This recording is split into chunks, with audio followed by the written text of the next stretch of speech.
Hey, what's up, guys? This is Justin. This is going to be the first pilot episode of my fantasy football podcast. It's called The Twin Makers Take with Andrew Weaverstance and Bonedaddy Boggs. They're just two of my buddies that I've been playing fantasy football with for the past couple years. I noticed that the volume settings were a bit off. Myself and my buddy Bonedaddy Boggs were actually at my house while we were doing this, and my other friend Weaverstance was on Skype, but his voice seems to come through a lot louder and a lot clearer than mine and my other buddy. So I'll work on those settings for the next podcast. It's going to be, I think, 6 different parts of this. It's almost an hour long, so let me know what you think. I know it's not going to be for everyone, but it's something that I had fun doing. Probably will do a little bit more of in the near future.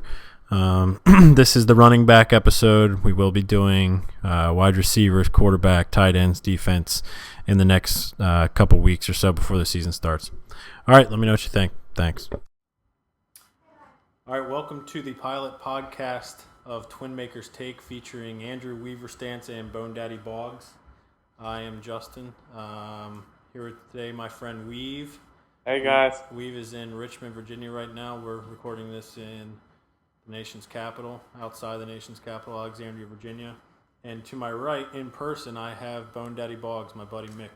Well, hello there. Like I said before, this is just going to be kind of a pilot, see the reaction that it kind of gets from everybody, and if it seems to work well and we have a good time doing it, we'll try to continue doing this on a more regular basis. But today we're going to be talking about fantasy football, and specifically the running backs. This is going to be, the whole conversation is going to be based on standard scoring leagues, and that's a point for every 10 yards rushing, no point per reception, 6 points per rushing touchdown. So a little background on myself. Been playing fantasy football for a few years. I guess I'm hyper obsessive about it. I like to pore over the stats and read articles when I'm at work to get me through my day. Mickey, if you want to talk about your background a little bit. All right, this is be my third year in fantasy football. I'm far less hyper obsessive is Mr. Justin here. I'd like to kind of just get our players in our teams and then just let the chips fall as they may. Try to minimize the rules as to prevent an advantage for the people like Justin.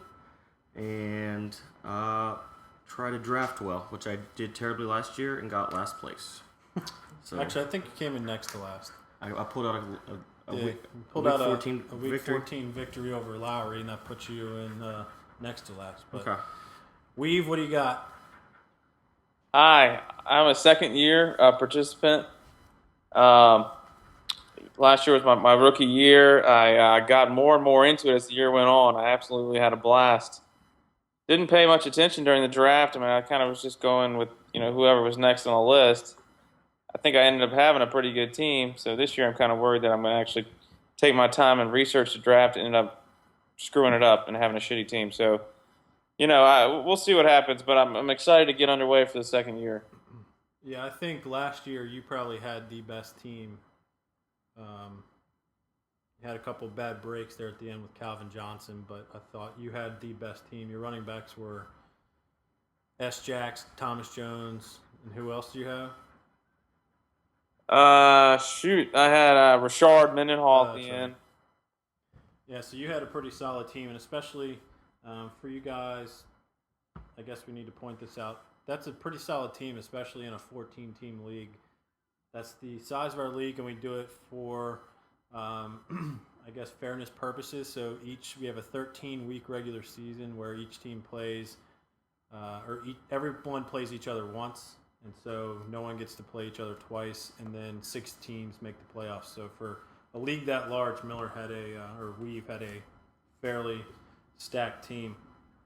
But what we're going to talk about today are our running back tiers. We'll kind of go quickly over the top 50.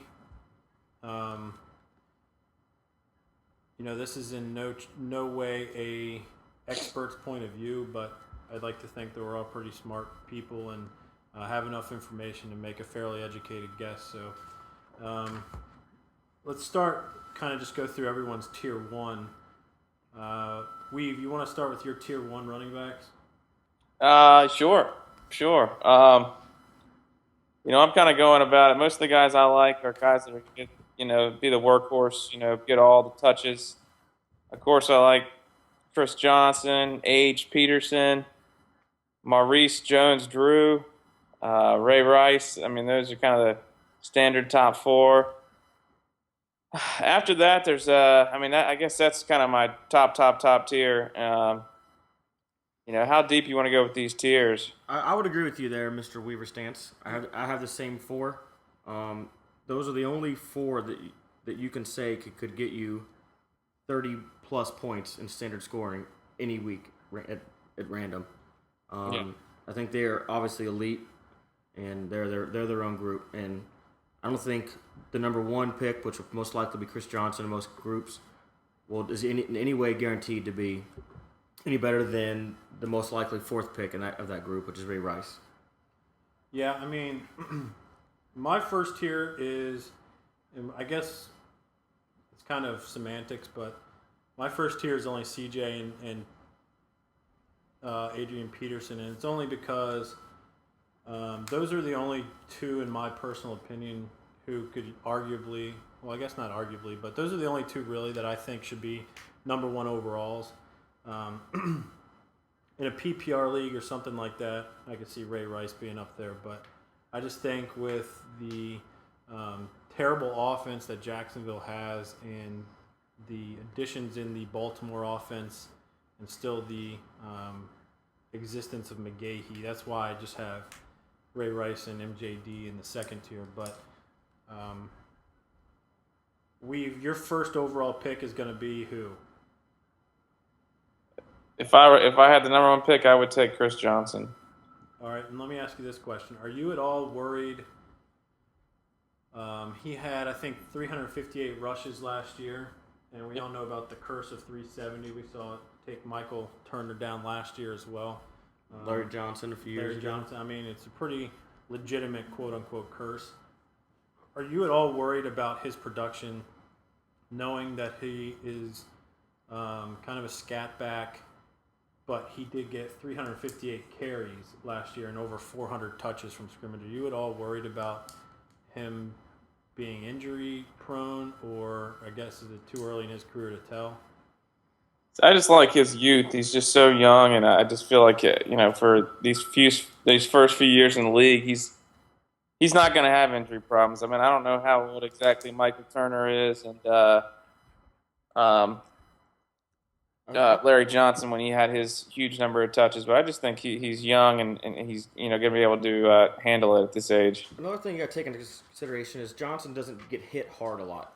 He's more of an outside the tackles guy, where Turner and Johnson were getting crushed 20 times a game. Yeah, that's what I was going to say. Larry Johnson was getting hit that much. That's what I was going to say was CJ2K, as he's now being referred to as. He does run away from contact, whereas a lot of those running backs kind of seek it out. Michael Turner is 28 this year, I think, so he was 27, obviously, last year. A bit older. I guess CJ is 24 or 5, the oldest. I think he's 24. He is 24. So I kind of agree with you. I'm actually more worried about Peterson being nicked up during the season more than I am about Chris Johnson. But the Vikings do have, I'd say, probably one of the best offensive lines in the league. So it's kind of a coin flip. I don't think anyone's going to scold anyone else for picking Peterson over Chris Johnson or vice versa. Let me ask you this. We know his 09 season was worse than his 08 season, correct? Who are we talking about? Adrian Peterson. From a yardage and touchdown, from an overall fantasy points standpoint, Well, he had 18 touchdowns last year. 14 were from inside the 5. Okay. I think he had less yards than 08. That was obviously the Brett Favre factor. Okay, then we can continue. Yeah. That has made my point moot. What was your point? I was going to say significant drop off each of the last 2 years, but that apparently isn't. I know his too yards accurate. has gone down, and I know his fumbles have gone up. Right. But last year, I don't know if you could say that it was because he's declining more than it was because they threw the ball. I think it was something like 14% more than they did in 2008. All right. What's your next? We talked about So, your tier 1 and 2. Yeah, well, I actually have a couple guys in tier 2. Like I said, MJD and Ray Rice. I actually have Turner Gore and S-Jacks up there, and that's because those three are 100% to get. They're 100% back. I don't know what I'm really trying